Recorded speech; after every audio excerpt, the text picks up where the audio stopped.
अथ चतुर्थोऽध्यायः। देवी स्तुतिः। ध्यानम्।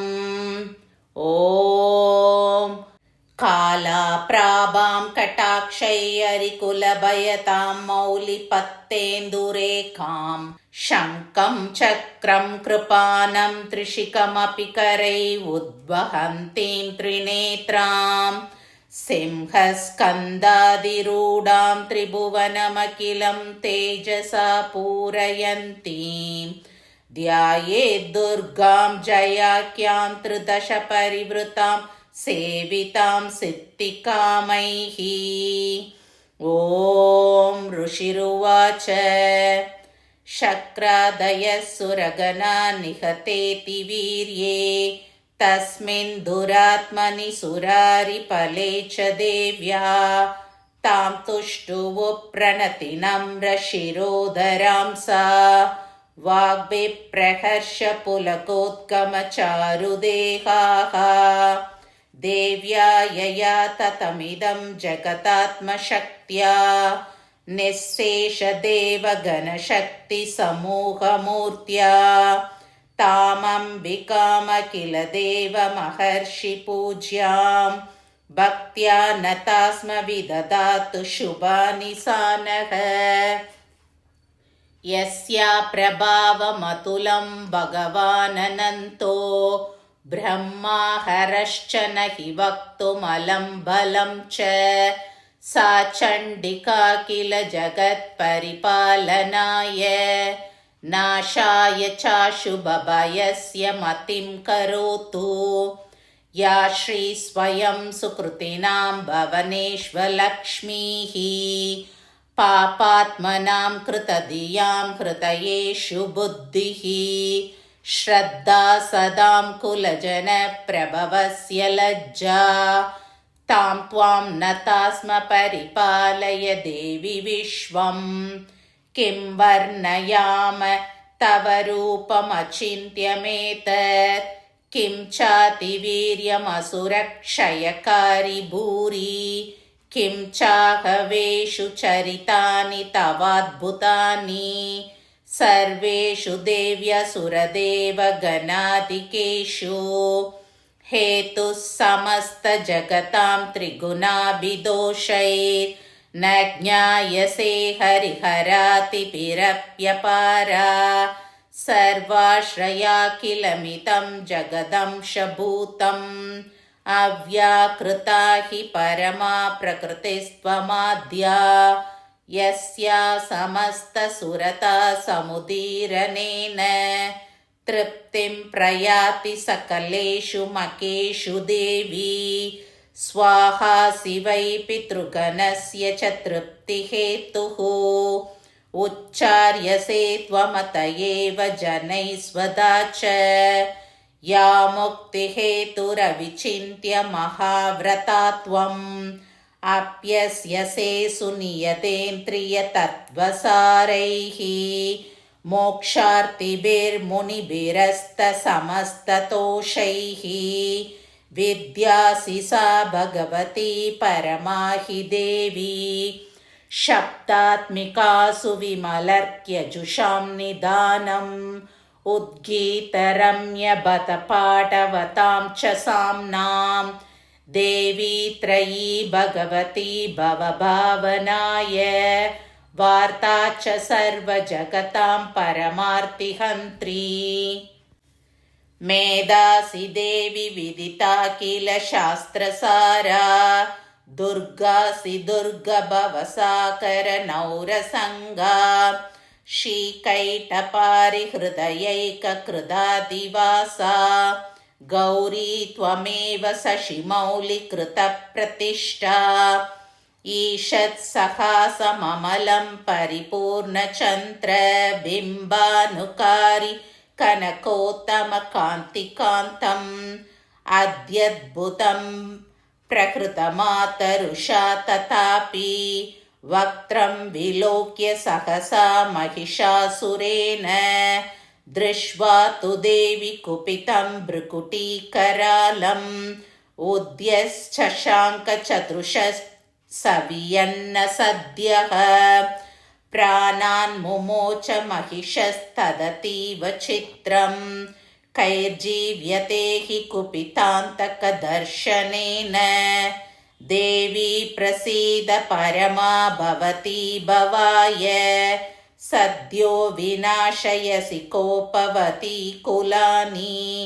विज्ञातमेतदधुनैव यतस्तमेतत् नीतं बलं सुविपुलं महिषासुरस्य ते सम्मता जनपदेषु धनानि तेषां यशांसि न च सीदति धर्मवर्गः धन्यास्त एव निपृतात्मजभृत्यधारा येषां सदाप्युतयता भवती प्रसन्ना धर्म्यानि देवि सकलानि सदैव कर्माणि अत्यादृतप्रतिदिनं सुकृती करोति स्वर्गं प्रयाति च ततो भवति प्रसादात् लोकत्रयेऽपि फलता ननु देवि तेन दुर्गे स्मृता हरसि भीतिमशेषजन्तोः स्वस्तै स्मृता मतिमतीव शुभां ततासि दारिद्र्यदुःखभयहारिणि काद्वदन्या सर्वोपकारकरणाय सदार्द्रचित्ता येभिर्हतैर्जगदुपैति सुखं ततैते कुर्वन्तु नाम नरकाय शिराय पापम् सङ्ग्राममृत्युमधिगम्य दिवं प्रयान्तु मद्वेति नूनमहितान् विनिहंसि देवी दृष्ट्वैव किं न भवति प्रकरोति भस्म सर्वासुरानरिषु यत्प्रहिनोषि शस्त्रं लोकान् प्रयान्तु रिपवोऽपि हि शस्त्रभूता इत्थं मतिर्भवति तेष्वपि तेद्धि साध्वी खड्गप्रभानिकरविस्फुरणैस्तदोग्रैः शूलाग्रकान्तिनिवहेन दृशोऽसुराणां यन्नागता विलयमंशुमतिन्तु कण्ठयोग्याननं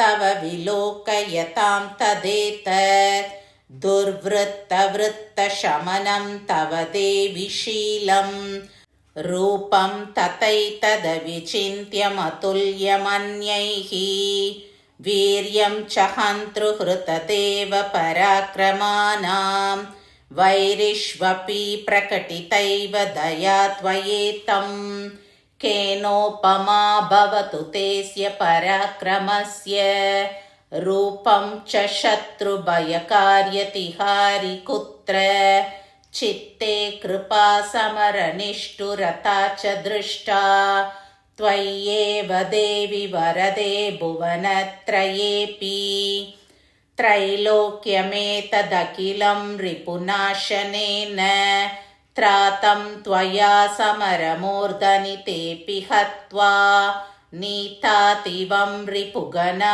भयमप्यपास्तम् अस्माकमुन्मतसुरारिभवं नमस्ते शूलेन पाहि नो देवी पाहि खड्गेन चाम्बिके गण्डास्वनेन नः पाहि चापज्यानस्वनेन च प्राश्यां रक्ष प्रदीच्यां च चण्डिके रक्ष दक्षिणे ब्राह्मणेनात्मशूलस्य उत्तरस्यां तदेश्वरी सौम्यानि यानि रूपाणि त्रैलोक्ये विचरन्ति ते यानि चात्यर्थघोराणि तैरक्षास्मांस्तथा भुवं खड्गशूलगदादीनि यानि चास्त्राणि तेऽम्बिके करपल्लवसङ्गीनि तैरस्मान् रक्ष सर्वतः ऋषिरुवाच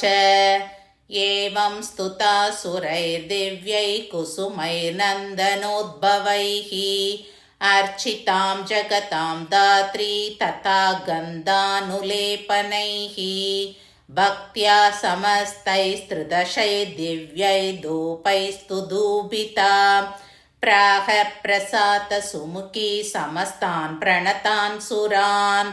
देव्युवाच व्रियतां त्रिदशा सर्वे यदस्मत्तोऽभिवाञ्छितं। देवा ऊचुः भगवत्या कृतं सर्वं न किञ्चिदवशिष्यते। यदयं निहतः शत्रु अस्माकं महिषासुरः यदि चापि वरो देयस्त्वयास्माकं महेश्वरी। संस्मृता संस्मृता त्वं नो हिंसेता परमापदः। यश्च मर्त्यस्तवैरेभिस्त्वां स्तोष्यत्यमलानने। तस्य वित्तर्ति विभवै धनधाराति सम्पदां। वृत्तये स्मत्प्रसन्ना त्वं भवेता सर्वदाम्बिके। ऋषिरुवाच इति प्रसादिता देवै जगदोर्ते तथात्मनः। तथेत्युक्त्वा भद्रकाली बभूवान्तर्हिता नृप। इत्येतत् कथितं भूप सम्भूता सा यथा पुरा। देवीं देवशरीरेभ्यो जगत्त्रयहितैषिणी। पुनश्च गौरी देहात् सा समुद्भूता यथाभवत्। वधाय दुष्टदैत्यानां तथा शुम्भनिशुम्भयोः। रक्षणाय च लोकानां देवानामुपकारिणी। तशृणुष्व मया ख्यातं यथावत् कथयामि ते। ॐ जय जय श्री मार्कण्डेय पुराणे सावर्णिके मन्वन्तरे देवी माहात्म्ये चतुर्थोऽध्यायः।